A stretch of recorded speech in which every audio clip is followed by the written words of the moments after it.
Hi అండి. నాకు నిన్నటి నుంచి ఒక కామెంట్ వస్తుంది, మీరేమో మంచు పడుతుంది అని చెబుతూ ఉన్నారు, అండ్ అమెరికాలోనేమో ఇంకా కొంతమంది ఏమో విపరీతంగా మంటలు చెలరేగుతున్నాయని చెప్తున్నారు అని చెప్పేసి. అవునండి, మేము ఉండేది అమెరికాలో తూర్పు వైపు, సో అందువల్లనే ఇక్కడ విపరీతంగా మంచు పడుతూ ఉంది. అండ్ పశ్చిమం వైపు అమెరికాలో అటువైపు ఏంటి అంటే విపరీతంగా ఇలా మొత్తం మంటలు వస్తూ ఉన్నాయి. యాక్చువల్గా అది ఎక్కడంటే కాలిఫోర్నియా, అక్కడ లాస్ ఏంజలీస్. అది అక్కడ ఏంటంటే చెట్లు మొత్తం ఎండిపోవడం వలన, పడాల్సినటువంటి వర్షాలు పడకపోవడం వలన, అందువలన ఏంటి అంటే అక్కడ తారు చిచ్చు లాంటిది అలాంటిది ఏర్పడేసి మాత్రం మొత్తం అక్కడ మంటలు వస్తూ ఉన్నాయి మీరు చూసినట్లుగానే. దానికి మెయిన్ రీజన్ అయితే అదే. అండ్ నెక్స్ట్ థింగ్ ఏంటంటే అక్కడ చాలా వేడిగా ఉంటుందండి, కంపేరిటివ్లీ మాతో కంపేర్ చేస్తే అక్కడ చాలా వరకు వేడిగా ఉంటుంది. అండ్ నెక్స్ట్ థింగ్ నెక్స్ట్ అక్కడ కౌంటీ కూడా అసలు ఏం చేయలేకపోతుంది, ఫైర్స్ని అసలు అదుపు చేయలేకపోతుంది. మ్యాన్ పవర్ చాలా వరకు తగ్గిపోయింది, అండ్ వాటర్ రిసోర్సెస్ కూడా చాలా వరకు తగ్గిపోయాయంట. సో అందువల్లనే అసలు దాన్ని ఎవరు కూడా కంట్రోల్ చేయలేకపోతున్నారు అక్కడ. అండ్ యాక్చువల్గా దానికి రీజన్ కాలిఫోర్నియాకి పైన చాలా పెద్ద డెజర్ట్ ఏరియా ఉంటుందండి, దాన్ని ఏం నాకు సైడ్ ఐడియా రావట్లేదు. సో ఇంకా ఆ డెజర్ట్ ఏరియా అనేది చాలా డ్రైగా ఉంటుంది. అక్కడ చిన్న నిప్పు రవ్వ రానియండి, లేదు అంటే ఏ చిన్నపాటి షార్ట్ సర్క్యూట్ లాంటిది ఏది జరిగినా కూడా చాలా పెద్ద ప్రమాదం, మొత్తం కూడా తరలబడిపోతుంది అన్నట్లు. సో ఇంకా నార్మల్గా డెజర్ట్ అంటే ఎలా ఉంటుంది, మార్నింగ్ టైం ఏమో మొత్తం కూడా ఆ వేడిని అబ్జర్వ్ చేసుకుని చాలా హీట్గా ఉంటుంది, నైట్ టైం ఏమో నార్మల్గా కూల్ డౌన్ అవుతూ ఉంటుంది కదా. సో ఇంకా ఈ విండ్స్ అనేది అక్కడ ఆ హై ప్రెషర్ నుంచి లో ప్రెషర్ అయితే ట్రావెల్ అవుతూ ఉన్నాయి. సో అలానే ఇవి లాస్ ఏంజల్స్ ఇంకా అక్కడికి మొత్తం కూడా కాలిఫోర్నియా అక్కడి నుంచి అయితే స్టార్ట్ అయ్యాయి. ఈ గాలులు అనేవి చాలా ఫాస్ట్గా వీస్తున్నాయండి, ఎందుకంటే డెజర్ట్ ఏరియా నుంచి కాబట్టి. ఎప్పుడైనా కూడా సముద్ర తీరం నుంచి అలా అంటే ఏదైనా గాలులు వీచాయనుకోండి, వాటి యొక్క స్పీడ్ లిమిట్ అనేది కొంచెం తక్కువగా ఉంటుంది. కాకపోతే ఇట్లా ఎడారి ప్రాంతంలో డ్రై ఏరియా నుంచి ఎప్పుడైనా కూడా చాలా ఫాస్ట్గా ఉంటాయి అన్నట్లు. సో అందువల్లనే చాలా తక్కువ టైంలోనే ఎక్కువ ఆస్తి నష్టం రానియండి, అండ్ చాలా వరకు ఇలా జరిగింది. అండ్ ఆల్మోస్ట్ కూడా ఒక గంటకు వచ్చేసి 160 km/h స్పీడ్ ఉన్నదంట ఆ మంటలు. సో అందువలన ఎవరు కూడా వాటిని కంట్రోల్ చేయలేకపోతున్నారు. అండ్ ఒకప్పుడైతే సమ్మర్ టైంలో అలా వచ్చేదంట.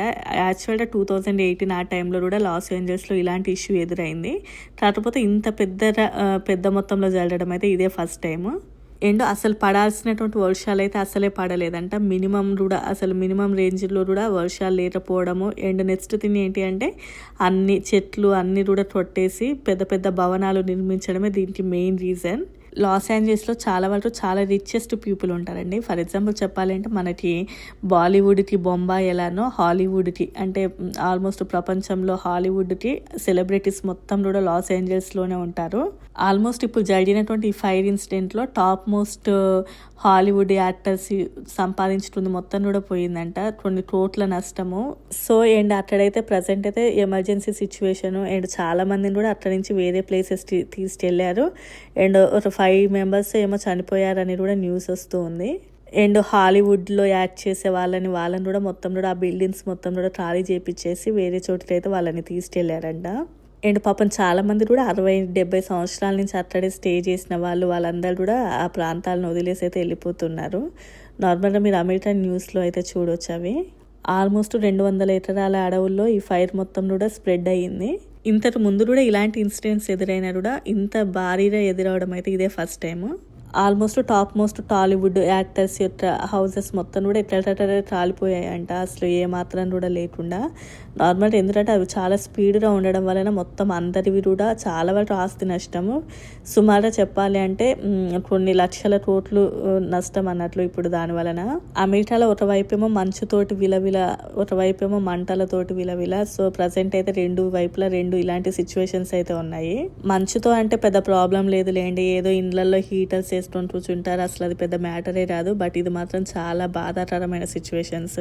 నేను లాస్ట్ వీడియోలోనే చెప్పాను కదా, ఇల్లు లేని వాళ్ళు ఎక్కడ ఉంటారు అని కొంతమంది క్వశ్చన్ అడిగారు. అప్పుడు చెప్పాను లాస్ ఏంజల్స్ అటువైపు వెళ్తారు అని చెప్పేసి, ఎందుకంటే అది కొంచెం హీట్గా ఉండే ప్లేస్ కాబట్టి అని చెప్పేసి. కంపేరిటివ్లీ మేము ఉండేదాంతో కంపేర్ చేస్తే అది చాలా వేడిగా ఉంటుందండి లాస్ ఏంజల్స్ అండ్ అక్కడ కాలిఫోర్నియా అక్కడ. అండ్ గవర్నమెంట్ కూడా అక్కడ కౌంటీ వాళ్ళ మీద చాలా సీరియస్గా ఉంది, ఎందుకంటే ఎవ్రీ ఇయర్ ఇలాంటి ఇన్సిడెంట్స్ అవుతున్నా కూడా మీరు మినిమం ప్రికాషన్స్ తీసుకోవట్లేదు అని చెప్పేసి. సో ఇంతే అండి ఇంకా ఈ వీడియోకి అయితే తప్పకుండా లైక్ చేయండి. ఈ మధ్య నేను అడగట్లేనని చెప్పేసి ఎవరు లైక్ చేయట్లేదు వీడియోస్కి. అండ్ కొత్తగా చూస్తుంటే సబ్స్క్రైబ్ కూడా చేసుకోండి. నా వాయిస్ కొంచెం బాగాలేదు, అడ్జస్ట్ అవ్వండి. Bye bye.